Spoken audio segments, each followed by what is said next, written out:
జై శ్రీ అమ్మా భగవాన్. ఇప్పటిదాకా మీరు శ్రీ భగవాన్ ముక్తి మోక్ష దర్శనాన్ని చేసుకుంటూ వచ్చున్నారు. ఇప్పుడు ప్రక్రియలోకి ప్రవేశిస్తాము. ప్రక్రియకు ముందుగా మీరు శ్రీమూర్తిని, పరంజ్యోతి ఆవాహనకై ఒక జ్యోతిని వెలిగించి ఉంచాలి. సోమాకై ఒక గ్లాస్ నీటిని శ్రీమూర్తి ముందు ఉంచాలి. దీక్షకై పాదకులు చిన్నవి కానీ పెద్దవి కానీ ఏర్పాటు చేసుకోవాలి. హారతిని కూడా సిద్ధం చేసుకోవాలి. ఇప్పుడు కొంచెం సమయం ఇస్తాము. ఇవన్నీ మీరు ఏర్పాటు చేసుకోండి.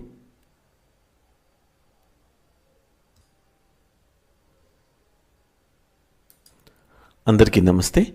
ఈరోజు చాలా ముఖ్యమైన ప్రక్రియ మీ అందరి మీద శ్రీ అమ్మా భగవాన్లు జరిపించబోతూ ఉన్నారు.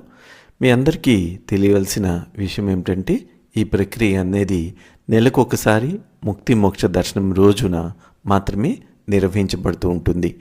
ఈ ప్రక్రియ మీ మీద పనిచేసేదానికి, శక్తివంతంగా ప్రభావితం చూపించేదానికి కొన్ని క్రతువులు నిర్వహించబడతాయి. అందువల్ల ఇది వేరొక రోజు మనము చేయటం కూడా సాధ్యం కాదు. శ్రీ అమ్మా భగవాన్లు ఒక సంకల్పం తీసుకున్నారు. మీ అందరూ కూడా ఈ చైతన్యం పెరిగే దాంట్లో ప్రయాణించాలని, చిట్ట చివరికి మీరు దేవుళ్ళుగా మారాలన్నది వారి యొక్క సంకల్పము. ఈరోజు మనకి ప్రక్రియకి శ్రీ భగవాన్ మనకి ఒక వరాన్ని అందించున్నారు.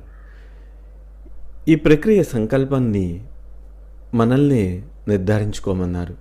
మనం ఏ సంకల్పం ఏమైనా పెట్టుకోవచ్చు. అది నెరవేరేదానికి వారు అనుగ్రహాన్ని, ఆశీర్వాదాన్ని అందిస్తారు. ఎంతో జ్ఞానాన్ని ఇచ్చున్నాము. దాని నుంచి మీరు ఏదైనా ఎంపిక చేసుకోవచ్చని శ్రీ భగవాన్ మనకి స్వేచ్ఛని ఇచ్చున్నారు. ఈరోజు ప్రక్రియకి మీరు ఎటువంటి సంకల్పమైనా పెట్టుకోవచ్చు. ఇహంలోనైనా పరంలోనైనా ఏదైనా ఒక సంకల్పాన్ని మీరు పెట్టుకోవచ్చు. ఇంక ప్రక్రియలోకి ప్రవేశిద్దాము.